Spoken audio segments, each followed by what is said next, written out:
जीवन से सारे कष्ट अपने आप ही दूर होने लगते हैं। अब आप कहेंगे कि गुरुजी राम नाम लिख लिया तो अब उसका करना क्या है। राम नाम बैंक अयोध्या में है, काशी में है। अगर आप कभी जाइए तो वहाँ ले जा कर के जमा कर दीजिए। और अगर वहाँ आप नहीं जा पा रहे हैं तो लाल कपड़े में बांध करके अपने घर के किसी पवित्र स्थान पर उसे सुरक्षित रख दीजिए। उस राम नाम से आपके ही परिवार का कल्याण होने वाला है। जो लोग भगवान के नाम का सहारा लेकर आगे बढ़ते हैं ना, जीवन में भगवान उन्हें कभी फेल नहीं होने देते, कभी हारने नहीं देते। श्री हनुमान जी सदैव उनकी रक्षा करते हैं जो राम नाम लिखा करते हैं। और एक बात और कहूं, जब आप राम नाम लिखना प्रारंभ करेंगे ना तो धीरे धीरे आपको जो भी होना है वो अनुभूति होने लग जाएगी। यहाँ तक कहा गया कि राम नाम लिखने वाले को ये तक पता हो जाता है कि मैं कब जाने वाला हूँ। हमारे पूज्य दादाजी गृहस्थ होते हुए भी विरक्त संत थे। 3 पीढ़ियों की तपस्या है, तीसरी पीढ़ी में हम और पूज्य दीदी जी कथा कर रहे हैं। कभी बीच में समय मिला तो परिचय देंगे हम। पूज्य दादाजी संत थे, राम नाम लिखते थे, राम नाम बोलते थे और इतना तप करते थे कि पूज्य दादाजी का नाम था श्री शोभनाथ पाठक, पर गांव के लोग उन्हें श्री सीताराम बाबा जी कह के बुलाने लगे। सज्जनों, इतना भजन करते थे वो। रामकृष्ण जी आप आश्रम पे गए थे, जहां हनुमान जी का मंदिर बना वो पूज्य दादाजी की तपस्थली थी। वहीं कुटिया बना करके दादाजी भजन करते थे। सीताराम सीताराम, कुटिया से बाहर नहीं आते थे, घर परिवार से मतलब नहीं था, सीताराम सीताराम करते थे। जीवन भर पूज्य दादाजी ने सिले हुए वस्त्र नहीं पहने, लिखते रहे राम नाम। और कहते जब अंत समय आया ना तो पूज्य दादाजी ने जब पूज्य दादाजी का अंत समय आया तो हफ्ते भर पहले ही पूज्य दादाजी ने बता दिया कि फलाने दिन में जाने वाला हूँ। नाई को बोल दिया, अर्थी बनाने वाले को बोल दिया, कफन वाले को बोल दिया, रिश्तेदारों को संदेशा भिजवा दिया, परिवार वालों को बोल दिया फलाने दिन में जाने वाला हूँ, टाइम ये रहेगा। और सीताराम कह के निकल गए। ये राम नाम का फल है सज्जनों। एक सच्ची घटना मैं आपको बताऊं। बुंदेलखंड नाम सुना होगा आपने, बुंदेलखंड का। बुंदेलखंड में गुप्ता जी हुए, सेठ जी। बड़ी दुकान थी उनकी, बहुत दिन पहले की बात नहीं है, करीब 100 साल पहले की बात है। मैंने एक संत के माध्यम से सुना था और कहीं पढ़ा भी था। 100 साल पहले वो सेठ जी थे, दुकान चलती थी, उनका एक ही काम था। सुबह उठे, नहा खा के दुकान पे पहुंच गए, दिन भर दुकान पे बैठे रहे, शाम को आए, खा पी के सो गए। न कभी दान, न कभी भजन, न कभी तीर्थ। उनके मित्रों ने कहा ये ऐसे ही चला जाएगा, इसको धर्म करवाते हैं, क्या किया जाए। तो एक बार उनके मित्र उनको जबरदस्ती पकड़ के अयोध्या जी ले गए। और अयोध्या जी ले जा करके एक महात्मा जी से बोले इनको कंठी पहनाइए, गुरु मंत्र दीजिए इनको। जबरदस्ती गुरु मंत्र दिलवाया। गुरु जी ने कहा देखो हमने अब गुरु मंत्र दे दिया है, अब गुरु पूर्णिमा पर आते रहना, भगवान का भजन करना। पर उन्होंने, सेठ जी ने तो कहा आज के बाद यहाँ दिखूंगा नहीं, अब की खाई सो खाई, आगे खाई सो राम दोहाई। इन लोगों ने जबरदस्ती गुरु मंत्र दिलवाया, आज के बाद यहाँ दिखूंगा नहीं। और रही बात गुरु जी आपकी, तो आज के बाद आऊंगा भी नहीं। और रही बात गुरु मंत्र की, तो लो धरे दे रहा हूँ, नहीं जपूंगा। अरे हमको कहाँ फुर्सत दुकान डलिया से, हम तो अपना दुकान देखे, बिजनेस देखे, परिवार देखे, वहीं बहुत है। कौन सा आपका नाम हम लेके बैठे हैं, हमसे नहीं होगा। गुरु जी ने कहा बेटा सुनो, ठीक है मत जपो नाम, पर एक काम कर सकते हो। क्या कहिए। बोले मेरी मान लो, अपने परिवार के लिए, बच्चों के लिए, अपने लिए, जिसके लिए मान लो, जब भी तुम्हें दुकान में टाइम मिले ना, राम नाम लिखना शुरू करना। अच्छा ठीक है, चलो आप कह रहे हो तो मान लेंगे। लौट के आए, राम नाम लिखना शुरू किया। और परिणाम क्या हुआ, जब राम नाम लिखना शुरू किया तो सेठ जी का जीवन बदलने लगा। मन लगने लगा, लगे राम नाम लिखने। धीरे धीरे ऐसा समय आ गया, महाराज दुकान में बैठे रहते, राम नाम जरा सा समय मिले तुरंत लिखना शुरू करते, तुरंत लिखना शुरू करते। बहुत आगे ले गए भगवान उन्हें, खूब राम नाम लिखा। और जब अंत समय आया, जीवन का अंतिम दिन आया ना, सुबह उठे, ठाकुर जी को स्नान कराया सेठ जी ने, भोग लगाया, भोग लगा करके बैठे और जैसे तिलक गुरुजी लगाते थे आज सेठ जी ने वैसा तिलक लगाया। सच्ची घटना आपको बता रहा हूं मैं। घर वाले आश्चर्य में डूब गए, आज ऐसा तिलक क्यों लगा रहे? जैसा तिलक गुरुजी लगाते थे सेठ जी ने वैसा तिलक लगाया और पूरे शरीर पर सेठ जी ने आज राम नाम लिखा। घर वाले कहने लगे आज इनको हो क्या रहा है? पूरे शरीर पर राम नाम लिखा, ठाकुर जी के सामने बैठ गए, गंगा जल और तुलसी पत्र लेकर ग्रहण किया, परिवार वालों को बुलाकर बोले अब मैं जा रहा हूँ। राम कह के निकल गए, राम राम कहते हुए उनकी मुक्ति हो गई, सदगति हो गई। ये कैसे हुआ? जो जीवन भर राम नाम लिखा उस राम नाम के बल पर हुआ। मेरी मानिए, आप बहुत दुखी हैं, बहुत परेशान हैं, राम नाम लिखना प्रारंभ करिए। राम नाम में बड़ी महिमा है। एक बार पार्वती जी भोजन बना करके विष्णु सहस्त्र नाम का पाठ करने बैठ गईं।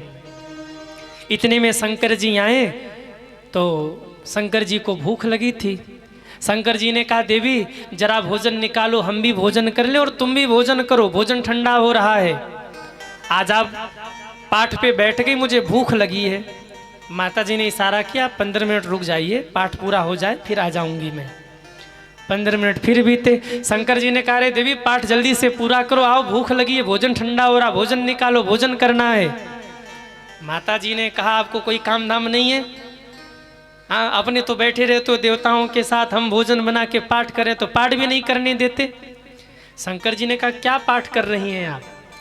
माता जी ने कहा विष्णु सहस्त्र नाम का पाठ कर रही हूँ। शंकर जी हंस के बोले, कहा देवी यदि मैं आपको कोई ऐसा नाम बता दूं जिस नाम के लेने से आपको विष्णु सहस्त्र नाम का फल मिल जाए, तो केवल 1 मिनट में आपको फल मिल जाए तो? माने का तब तो बहुत अच्छा होगा। शंकर जी ने कहा देवी इधर आइए, और धीरे से माता पार्वती के कान में बोले राम। क्या बोले? राम। माता जी ने कहा राम ये क्या है? बोले ये वही मंत्र है जो मैं जपता हूँ। माने कहा इसका फल क्या है? शंकर जी बोले राम रामेति रामेति रमे रामे मनोरमे सहस्त्र नाम तत्तुल्यम राम नाम वरानने। देवी विष्णु सहस्त्र नाम का पाठ आप करोगी, जो फल आपको विष्णु सहस्त्र नाम के पाठ से मिलेगा वो फल केवल एक बार राम बोलने से ही प्राप्त हो जाएगा। इसलिए आज से राम राम बोलो।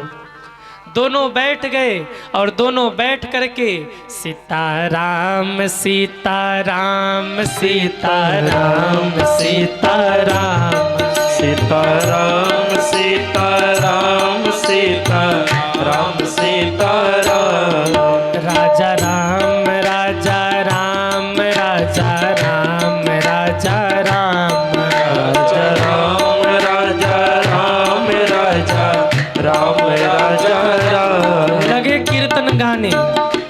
गोस्वामी जी ने ये दृश्य देखा और लिख दिया सहस नाम सम सुनि शिव बानी सहस नाम सुनि शिव बानी सहस नाम सम सुनि शिव बानी सहस नाम सम सुनि शिव बानी जपि जेहि पिया संग संग भवानी जपि जेहि पिया संग भवानी संग भवानी पिया संग भवानी।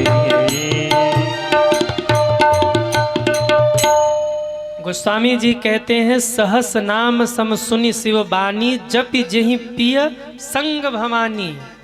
माता पार्वती भी भगवान शंकर यानी अपने पति देव के साथ जिस नाम का जप करती हैं, जिस नाम को रटती रहती हैं, वो नाम है, अरे बोलो ना, क्या नाम है वो?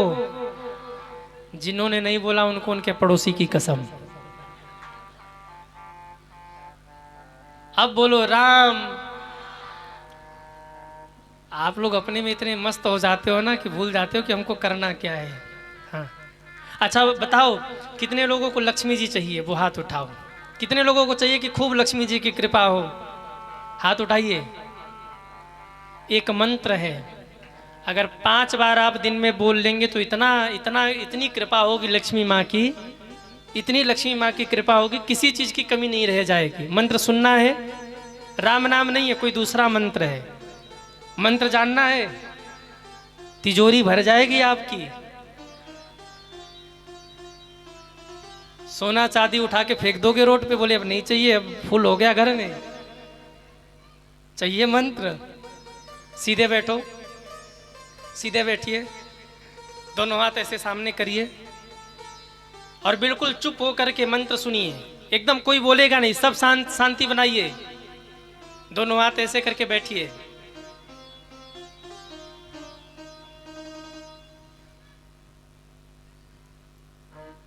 अब बैठे रहिए।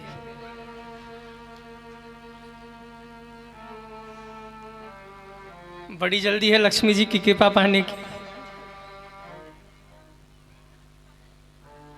2 दिन से शांत करा रहे, शांत ही नहीं हो रहे। हमको पता होता तो टेक्निक पहले ही लगा लेते। कौनो मंत्र उंत्र नहीं है। आपको शांत कराना था। वो जो हल्ला कर रहे थे लोग ना, हमने कहा क्या करें क्या करें, तो हमने कहा यही कर लेते हैं। जितनी शांति से आप लक्ष्मी जी की कृपा पाने बैठे हो, अगर उतनी शांति से कथा सुन लेते तो आनंद हो जाता। हाँ, अब समझ लो कि जैसे शांति से लक्ष्मी जी की कृपा पाओ, मंत्र पाने बैठे थे ना, उतनी शांति से कथा सुनना है। बोलिए भक्त वत्सल भगवान की जय हो। सहस नाम सम सुनि शिव बानी। जिस नाम का माँ जप करती हैं वो नाम है राम। इसलिए राम नाम लिखना शुरू करिए। राम नाम की बड़ी महिमा है। राम नाम मनि दीप धरी जीह देहरी द्वार, तुलसी भीतर बाहिर जो चाहसी उजियार। राम नाम की इतनी महिमा है। शंकर जी राम नाम करते हुए समाधि में बैठ गए। सती माँ रह गई कैलाश पर अकेले। 1 दिन 2 दिन नहीं, 87,000 वर्ष बीत गए। बाबा समाधि में बैठे हैं। ध्यान से सुनिए कथा को। सती माँ कैलाश पर अकेली रह गईं। कभी एकांत में जाती ना, भगवान शिव को याद करती, अपने अपराध को याद करती और रो पड़ती, हे महादेव मैंने आपसे कितना झूठ बोला। बाबा आपने हमें कितना समझाया पर हम माने नहीं। और विष्णु भगवान को याद करके कहती, हे भगवान इस शरीर का त्याग मेरे महादेव ने कर दिया, अब इस शरीर को रख करके भी क्या करना। कोई ऐसी लीला कीजिए, अब ये शरीर छूट जाए, अब ये शरीर नहीं रखना है। इस शरीर को रख करके अब क्या फायदा। जब मेरे महादेव ने मेरा परित्याग कर दिया तो अब शरीर को नहीं रखना। 87,000 वर्ष बीत गए प्रतीक्षा करते करते, पर भोले बाबा जगे नहीं सज्जनों। 87,000 वर्ष के बाद एक दिन बाबा के नेत्र खुले हैं। और जैसे ही बाबा के नेत्र खुले, राम नाम शिव सुमिरन लागे, जानहु सती जगत पति जागे। राम राम भोले बाबा ने कहा, जाई शंभु पद बंदन किन्हा। माँ ने जाकर बाबा को प्रणाम किया। प्रणाम करके बाम भाग में बैठने लगी। शंकर जी ने कहा, देवी रुक जाइए। आसन उठाया, बगल में बिछाया कहा देवी आप मेरे सामने नहीं, आप मेरे वाम भाग में बैठिए। क्यों? क्षमा कीजिएगा, शंकर जी ने वाम भाग से आसन उठा के सामने रख दिया। बोलिए भक्तवत्सल भगवान की जय हो। सब बोलो सीताराम। जैसे ही माँ ने जाके प्रणाम किया, शंकर जी ने बगल से आसन उठा के सामने बिछा दिया। कहा देवी आप मेरे सन्मुख बैठ जाइए। जाई शंभुपद बंदन किन्हा, सन्मुख शंकर आसन दिन। बाबा ने सन्मुख बिठाया। क्यों? महादेव कहना चाहते हैं देवी आपने सीता का रूप बनाया था, सीता मेरे लिए माँ है और माँ का स्थान वाम भाग में नहीं होता, माँ का स्थान तो सामने होता है, इसलिए सन्मुख बिठाया। बोले सामने बैठो। माँ को बड़ा गहरा आघात लगा, बोल नहीं पाई, भीतर ही भीतर माँ रोने लगी। पता चल गया शंकर जी ने मेरा त्याग कर दिया। माँ वहीं बैठ गई और ऐसे शांत हो गई जैसे लग रहा है कि अब जीवन का आखिरी क्षण चल रहा हो। आहा, शंकर जी को लगा अगर मैं कुछ नहीं बोला तो ये प्राण त्याग देगी, इसलिए हमें कुछ बोलना होगा। बाबा बोलते भी तो क्या, क्योंकि शंकर जी को राम नाम के सिवाय कुछ बोलना ही नहीं आता। कुछ नहीं बोलते बाबा, केवल राम नाम बोलते हैं। जैसे ही सती बैठी, बाबा ने राम कथा गाना शुरू किया है। गोस्वामी जी कहते हैं लगे कहन हरि कथा रसाला, लगे कहन हरि कथा रसाला। दक्ष प्रदेश दैते काला, दक्ष प्रदेश दैते काला। दैते काला, भयते काला, भयते काला। बाबा ने नेत्र बंद करके कथा गाना शुरू किया। उसी समय दक्ष को प्रजापतियों का नायक बनाया गया। दक्ष ने शिव जी के अपमान के लिए एक यज्ञ किया जिसमें सबको बुलाया, केवल महादेव को नहीं बुलाया। सारे देवता विमान में सजकर जा रहे थे। माँ ने पूछा बाबा ये सब देवता कहाँ जा रहे हैं? शंकर जी कहते आपके पिताजी ने यज्ञ किया है, वहीं जा रहे हैं। माँ कहती हैं बाबा तब तो हमें भी चलना चाहिए। शंकर जी कहते देवी चलना तो चाहिए पर हम चलेंगे नहीं। क्यों? निमंत्रण नहीं आया और शास्त्र कहते हैं बिना निमंत्रण के कहीं नहीं जाना चाहिए। माँ ने कहा पर आप तो कहते हो पिता के घर, माता के घर, गुरु के घर, कथा में, सत्संग में, यज्ञ में, मंदिर में, तीर्थ में, मित्र के घर बिना बुलाए भी जाना चाहिए। शंकर जी ने कहा जाना चाहिए पर कब जाना चाहिए? जब वहाँ कोई अपना विरोधी न हो तब जाना चाहिए। माँ कहती हैं बाबा मेरे पिताजी के घर आपका विरोधी कौन है? आहा, शिव जी ने कहा आपके पिताजी ही हमारे सबसे बड़े विरोधी हैं, वहाँ जाने से कल्याण नहीं होगा देवी, आप मत जाइए। पर माँ मानी नहीं, माँ मानी नहीं। पिता के घर गई तो देखा वहाँ महादेव का अपमान हो रहा था। कै बज गया? 6:30। हमारी घड़ी बिगड़ी तो नहीं? ठीक है, हम चलने दे 5-10 मिनट की, बस विश्राम करें। विलंब तो नहीं हो रहा आप लोगों को? नहीं, कहीं कहीं होता है ना, अगर 3 से 6 का समय है तो 6 बजे से 1 मिनट भी ज़्यादा नहीं होना चाहिए। वो कहेंगे गुरुजी अब थोड़ा सा देख लें, आप कथा गाते रहो चले जाएंगे, पर चलने दे 5-10 मिनट और। अरे हाँ या ना? बोलिए भक्तवत्सल भगवान की जय हो। 7 बजे तक कर दें, कोई दिक्कत नहीं है। कितने लोग चाहते 7 बजे तक हो जाए? वाह, बोलिए भक्तवत्सल भगवान की जय हो। जब सती माँ पहुंची माँ पिता के घर तो वहां देखा तो